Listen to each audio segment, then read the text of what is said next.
Okay, I got behind my little tablet here an image, a three-dimensional image of God. Are you ready? Sitting down?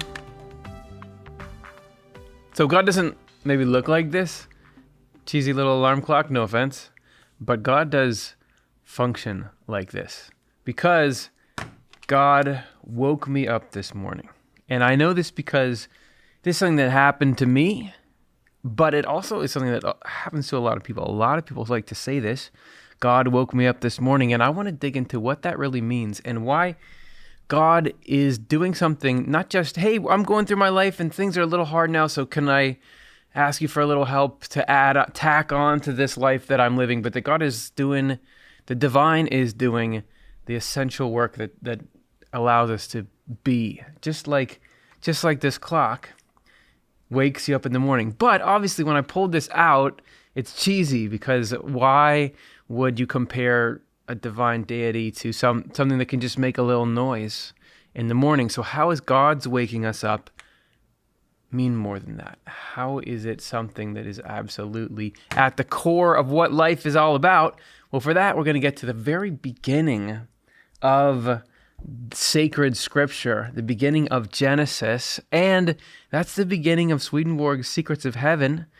We were just in the margin this whole time, and here we're going to talk about the very first morning, the very first waking that ever happens, and how this is a picture of how you and I get woken up from something much more meaningful than just it being dark outside. All right, we're going to be in Genesis 1:5 because we're talking about how there was evening and there was morning, the first day. So we've got these two elements. We've got our evening and we've got our morning. The very first day that ever happened, the first day inside of us when we first wake up as well. What are these two things spiritually? We know what they are physically, but what is this when it's talking about the evening and the morning of your soul? From this, we can now see what evening and morning mean. Okay, I feel like this is going to be relevant to our highlighted entries. Evening is every preliminary stage because such stages are marked by shadow or by what's shadow. I get that shadow is blocking light, but we're obviously not talking about blocking light here. Falsity and an absence of faith. Couple of things we got to pick apart here. Headline. This is talking about this first day. It's in the creation story. You think it's talking about like maybe this is what happens to the planet when it's first formed, although how could it really be formed in those days? But here we have all of a sudden we're talking about falsity and an absence of faith. Can the solar system have those? Is that talking about a rock out in space? This is us. Falsity and an absence of faith happen within human consciousness. They are subjective in the way that we experience them. This is inside you. This is the universe, the creation, the world inside of us. And that is always what Scripture is talking about. Because why would I open this book that is God's communication line to me, and the first flip to try to get to anything about you, where you are? You got to learn about the way that creation started. Now this is you. This is your story. And we move out of evening. The evening we're trying to get out of is falsity and the absence of faith. So it's an evening inside of us when we can't see what's true and we don't have that guiding light. I'll tell you a quick story. When was the last time that you actually were stuck in the dark, where you wished it was light and it was dark? Not often. We got light switches and everything, but I had something, this was several years ago, and I was on a hike with my girlfriend, who is now my wife, and we were in these mountains, and we hadn't been there before, and we didn't know how long it was going to take, and before we got done this trail, the sun had set, and so it was dark, and we didn't know how to get back to our car. And luckily, we found a road and were able to move up that and get to the car. We weren't that far away, but for a few moments there, I really felt this primal feeling of, well, I don't know where to go. This was actually pre-cell phone, believe it or not. So we didn't have an easy way to okay, I'm going to call someone. I've got Google Maps.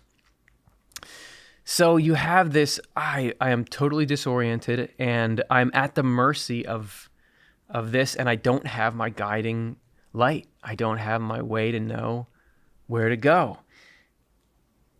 Have you ever felt like that even when the lights are on? Have you ever felt like you've lost your bearings and like you don't really know how to navigate the path that you're on? That could be because we've got falsity and we've got this absence of faith. That we don't have that guiding, those signs telling us where to go, and we don't even know the lay of the land anymore. So what brings us out of that? Mourning is all later stages because these are marked by light or by truth and religious knowledge. So the signposts in our mind, head this way. When you're feeling like, look at that beautiful sign. Wouldn't you want to walk through the woods and see that? When you are sitting there and not knowing how to address a situation, you have a moral dilemma. You have an existential crisis. You are wondering who you are and what you're doing. You're wondering what life is. You're wondering what you should do next. This, you can call it religious knowledge. You could call it spiritual knowledge. You could call it higher truths. The real description of what life is, reinforced here by truth, like this is the essential element of it. This is the particulars. That's going to tell you where to go. That is when we are wandering. Even you can snap into it in a minute or two, that you can suddenly not get where you are as you go through the day. Some bad news hits you or something, or some kind of worry pops up and you don't know where you are. The truth, the spiritual principles, these point the way. This is when morning comes and you feel that, oh wait, I'm going to be okay. That dawn. Evening in general stands in general for, this is this major plot twist. Evening stands in general for everything that is our own, while morning stands for everything of the Lord's. Wait a second, what are you trying to say about me?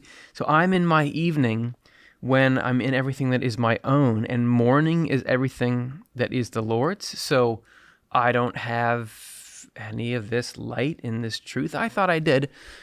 Well, I would say don't take it personally and just think about it for a second. This is exactly the situation that we're in, that I was in on my hike. Because let's talk about the earth and the sun. You got the sun out here, this seemingly inexhaustible supply of boundless energy and power. And then you've got the earth, which is totally remarkable. And in the universe, as far as we know, it has tons of life and beauty and nuance and complexity. Is an awesome thing. However, all of that is completely driven by the sun. That all this life that we find around us, all these green plants, if the sun disappeared, it would be a matter of how long would it take? Like a couple of days? Maybe some would hang on for a week with no light at all. And don't forget the warmth. That it's only because we're close enough to the sun that we are not at whatever the temperature of space is, negative cold degrees. The light, everything that powers life absolutely comes from the sun. Before you had electricity and you're sitting out there, you just have to wait till the sun rose, right? So everything, this light, the morning is the sun's. The warmth and the light is the sun's. So it is that we are sitting there, beautiful and great, and ready to be activated and full of potential, but it's got to be that what's the Lord's comes into us to bring that to life, to allow the photosynthesis of the Spirit. As David says, for example, and here we get into Swedenborg will go and cite Bible passage after Bible passage, and he's doing two things here. One is, yes, he's showing you, he's positing, is that what that means? That evening and morning have this particular meaning in the Bible, and he's trying to show you, look, I'm not just pulling this out of a hat. This is backed up by the way these terms are used here in the text, here in the text, here in the text, here in the text, but also in his day, Biblical knowledge was currency. Even in academia, you had to know the Bible inside and out. And also people were saying, hey man, you are bringing this view of the Bible that's saying that many paths can lead to heaven and that it's not about judging your neighbor and all this stuff that today we're like, yeah, but back then was controversial. And he was saying, look, I'm not some rogue. I'm not making up my own doctrine. I am finding the Lord inside this text and bringing it to you. This is already here. So that's why we're about to embark on a number of quotes here. But but this is also a chance for you. If I'm telling you it's evening and morning, that they mean these states inside of us. Do you see it in the text? You be the judge. As David says, for example, this, by the way, is back to this tension between what is our own and what is the Lord's. How much do we need this spiritual light, spiritual heat? The Spirit of Jehovah has spoken in me. Okay, sounds like that is something good coming through in us, and his words are on my tongue. And who wouldn't want to, God's words are on our tongue. Yeah, you want that. The God of Israel has said, the Rock of Israel has spoken to me. He is like the morning light when the sun rises, like a morning when there are no clouds, when because of brightness, because of the rain, the tender grass springs from the earth. And it's cool there that you got kind of the marriage of the brightness from the sun and the rain from the earth. And that's what brings this life. Since evening is when there is no faith, this is what God is waking us up out of, this state, and morning is when there is faith, then the Lord's coming into the world is called morning. So how many times are you waking up in the morning? How many mornings have you had today? What have been your big mornings over the past couple of weeks? When is God coming in and saying, beep, beep, hey, you're in this state of falsity and no faith. I'm going to bring you some light. I'm going to bring you some truth so that suddenly you understand, you're comforted, you're reoriented, you're redirected. These are these little comings of the Lord into each of our lives. The period in which he came, being a time of no faith, is called evening. And isn't that funny? Sorry, I know I'm pausing a lot here, but there's quite a lot to think about. You might think what we're trying to do is get rid of the evening. We're about to talk about that with a compact in a minute. We've got to get rid of the evening. That's the point. But that's when the Lord comes. That we do go on this little day-night cycle where we have to get to a point where, we've sort of bottomed out, sort of hit bottom before we can feel ourselves get lifted up and really recognize the morning for the joy it is. I've never been in a situation where I needed morning to come in order for that light to show me the way. I was a little close on my hike, but we just found the car. But I can imagine if you were really, let's say, like doing a night watch way back in the day, and the sun coming meant that you were safe, you would understand that, the joy of the sun, and really understand how dependent you are on it. When we understand that about God, that is how we get saved from all of our troubles, because that belief is impervious to all of our worries. They all try to get at you and say, you got to be worried. But if you know, hey, I'm just orbiting this big, giant, friendly, warm light thing that's going to take care of all of my needs, it's hard to argue with that. The period in which he came, being a time of no faith, is called evening. And Daniel, the Holy One, said unto me, up till the day's second evening, when it becomes morning, 2,300 times. Morning in the word is similarly taken to mean every coming of the Lord, so that it is a word for being created anew. God woke me up in the morning. It wasn't just that God... It wasn't just that God made me return to consciousness, which is great. Thank you for that. But what is waking up? We know, everybody knows this. Every tradition, every pop culture, every societal movement, it's like, wake up. Wake up. We're trying to say, wake up. Get with it. There is something going on. You got to understand it. Hey, or you say, look, I'm trapped in this. Just watch any movie. I'm trapped in some self-centered small box of a life, and something wakes you up to what's really going on. God woke me up. God recreated me. God took me from being, in this darkness, in this, inverted prioritization state, to just like the beauty of, oh yeah, this is what life is really about. God woke me up this morning. That is a wake up that is way better than, oh, I've got to get up now and go do something. This is like, oh yeah, I am full of life and I understand now what it's all been for. Nothing is more, okay, so we're being created anew. And now Swedenborg is going to take us, we've established that we've got this evening and morning, you got the evening and the morning, and this is a principle. But here he's saying, I want to back up and establish I'm going to say foundation, but I already drew this above. This is a prior prerequisite to this being true, is you've got to believe that the Bible is using things that sound like they're describing specific lengths of time to actually describe states of mind. Because as I was saying before, the Bible is all about, and this is, when I say the Bible is one iteration of God's word. And so it's really a picture of what God is all about. And God is all about what's going on for you. Like I care about what's in your heart and in your mind and what matters for you. So we are saying that this is not just about a period of 12 hours for a day or night. Doesn't mean anything, because you can have a really good 12 hours, you can have a really bad one, you can be happy at night, you can be miserable during the day. This is about a corresponding state in you. So we have to establish here that in the Word, because remember, people here when Swedenborg is publishing are sitting there waiting to clamp on and say, you don't know what you're talking about from the Bible. We've got to be able to establish that a day is something more than just what's on a clock. A day this is a way a spiritual concept is being communicated to us. It's about a state. Nothing is more common in the word than for a day to be understood as meaning the times. It's so divorce it from the structure of it's got to be this many minutes. The day of Jehovah is near.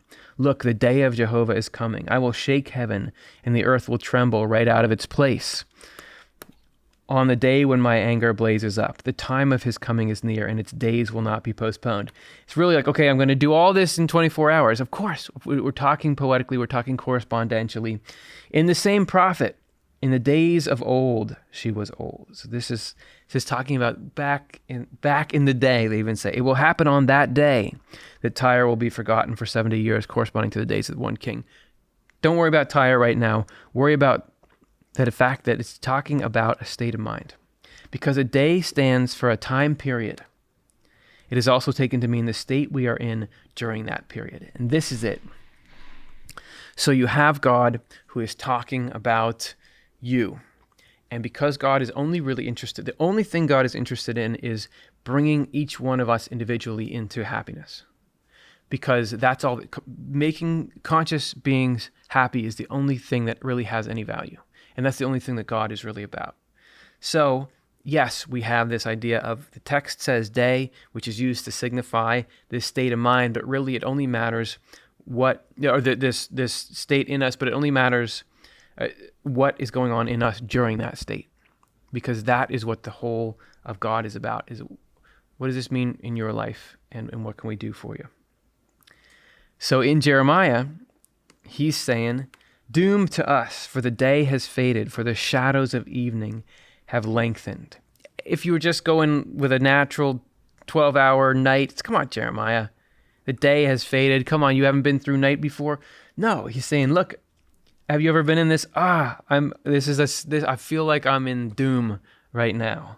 The day, there's no light, there's no truth. The shadows of evening have lengthened. Yeah, and the cool thing is, you realize you're in that state. If we can just feel like, wow, instead of I'm just reacting and lashing out at people and despairing, I realize, oh, I'm in like an evening state. It's night right now inside of me, and I need to watch for the coming of the sun. That's pretty good, just to realize that.